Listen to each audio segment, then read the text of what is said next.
Now to our state of addiction. Last year, Palm Beach County led the state in opioid-related overdose deaths with more than 600 deaths and more than 5,000 total opioid overdoses recorded in 2016. Today we have with us Barbara Shafer, Hanley Foundation's new Director of Education, to talk about a new program for families of those who have died of an overdose, survived an overdose, or at a high risk of an overdose. Thank you so much for joining. This is very personal to you. We're going to get to that in just a second, but if people aren't familiar with Hanley Foundation's work, tell us a little bit about the organization. The Hanley Foundation has a multi-pronged approach, approach to addiction.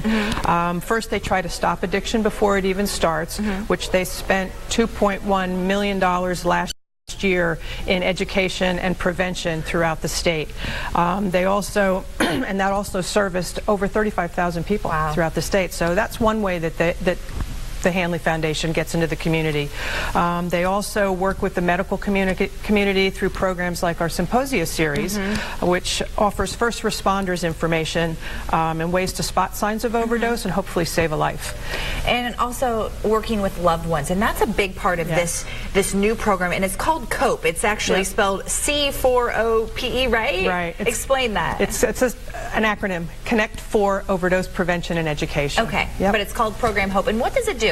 Well, Project COPE is a series forum that I'm hosting, and we're doing it on a weekly basis, and what we're trying to do is, through funding through the Palm Beach County and the Southeast Behavioral Health Network, we're holding these series to try to connect families together that have either lost a loved one from opioid overdose, somebody survived in their family, or if they're at high risk, to try to give them somewhere safe to connect, get information, and help them through the situations that they're in. You said this is personal for you. Why is it personal for you? It's personal for me because I lost my daughter 3 years ago to heroin addiction. So ever since then, I've pretty much made it my mission to see if I can help other people.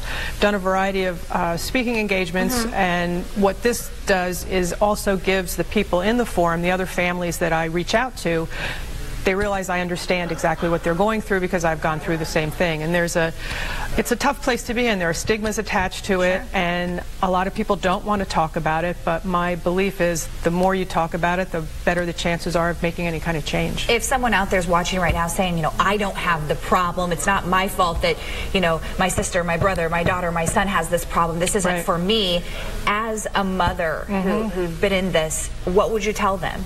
I would say reach out and talk to people. It absolutely helps. It helps you understand that it isn't your fault, and that there are things that can be done to try to help others, because it's a network that you need. It's the connection that you need and the support to help you get through those type of situations. And it affects more than just the person who has the problem. It's a family disease. It's absolutely a family disease. All right, so if people are thinking, well, this might be for me, how can people sign up? When do they happen? How much do they cost, and so forth? The series are free and open to the public. You can go on the Hanley website at hanleyfoundation.org.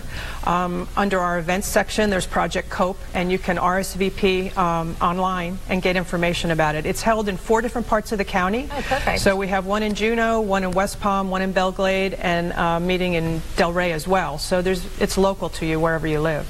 Wow, it definitely doesn't hurt to go check it out. Perhaps there's some help out there for somebody. Absolutely, and we'll be having speakers as well and a variety of different things going on. So it's worth stopping by. And it's free, and you know, we're really trying to fight this opioid problem that we have here in our area. And it sounds like we're making progress, but still a long way to go. It is a long way to go, but we need to keep talking about it. Take you for sharing your information, your experience. Thank you. If you're interested, she said there is a website, but we've made it easy for you. You can go to our website, WPBF.com. We've got a link for it. I'll take you right there.